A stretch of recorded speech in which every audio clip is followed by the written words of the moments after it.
welcome to my mini vlog. And right now, magbumukbang tayo ng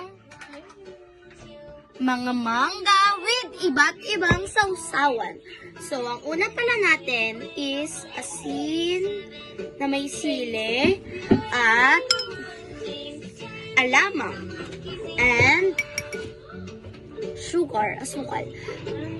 Yan. Guys, mas ano talagang asukal, guys. So, ito na muna. Ay! Ang liit. Okay. Buti napunta siya sa asukal. Okay. First, asukal. Let's go. Ang liit niya.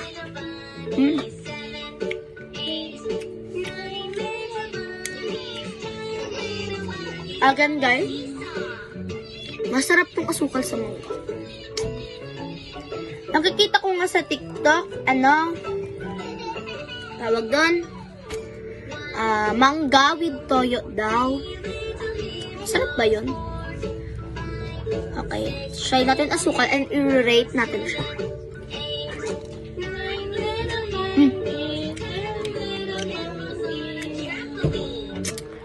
I'll rate this as 10 out of 10. Sarap ng mangga niya, guys. And next natin is alamang, kahit may asukal na siya. Kaya na yan. Kaya, ilang. Para hindi siya mahalo sa asukal. Na lasa ko naman to, guys.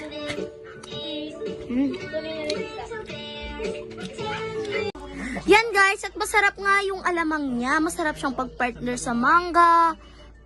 Yan. So, ngayon ay itatry naman ni Mama ng ating mother ang mangga. So, ang first na nga palang tinatry niya is alamang. And guys, sabaw mong asukal mo. Ayaw niya, guys, ng asukal, guys. So, we are, Bicol kasi kami, guys. Kaya, yung language, Bicol. Hi guys! At ang masasabi ko nga pala sa mangga, it's so delicious and may halo siyang sour.